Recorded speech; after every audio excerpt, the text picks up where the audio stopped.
Morning sa ating lahat mga kaibigan. Nandito na naman tayo sa ating usapang magmamanok po.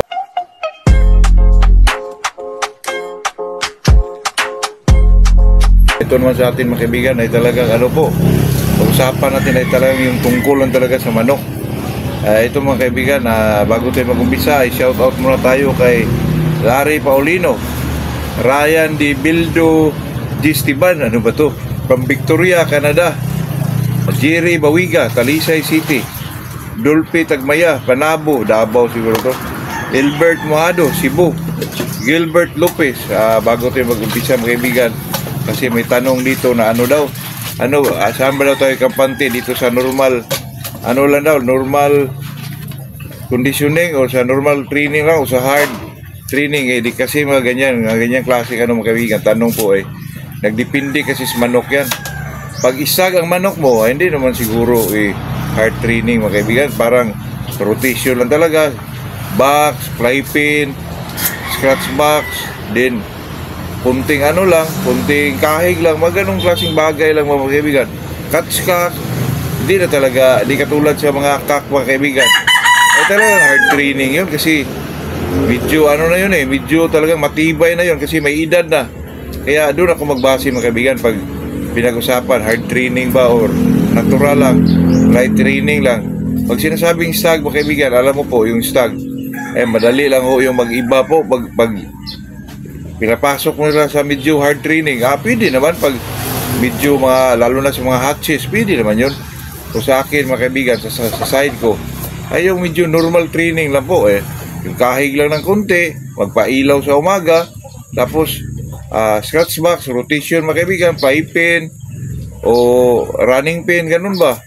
Tapos bangga ng ilang beses ko, mo yung timbang nila, kung saan sila komportable, kung saan sila magaling. Yun lang pinaka the best po. Tutukuyin mo kung sa anong timbang sila, medyo magaling sila, ganun. Kada bago bangga, timbang mo muna.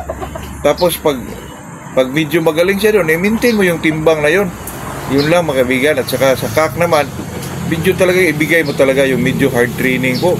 Kahig sa umaga, palighting tayo, tapos yung talagang training yung kahig, banggaan, ganon. May scratch box pa rin kasi scratch box, itong catch-cock po, kasi itong catch-cock mga kaibigan, dito mo ma-distinguish ang manok ay talagang pwede na po. Kasi pag ang manok mga kaibigan medyo kondisyon na, pumapalo na sa ire yun mga kaibigan.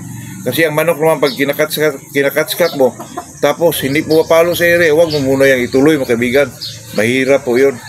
Pero pag nagmasingga na sa itaas mga kaibigan, pumapalo na ng medyo may direksyon talaga, ayun na yun, pwede na yun. Pero sa side ko mga kaibigan, kung stag lang, medyo light training lang mga kaibigan. Napakasimple lang po, yun lang mga pinakasimple mga kaibigan. Rotation lang, kahig ng konti, mga ganong bagay lang mga kaibigan. Pero pag medyo kak mo ay talagang pahirapan natin ng konti yan para medyo tumibay naman yung manok natin mga kaibigan. Yun lang po. At saka di natin kalimutan yung stretching po mga kaibigan. Napaka-importante yun kasi napaka-importante yun sa stagman o sa kakman. Talagang nandun yun mga kaibigan. Bago natin sila sa kahig o man yung rotation na ibigay mo, i-scratch mo, mo muna mga kaibigan,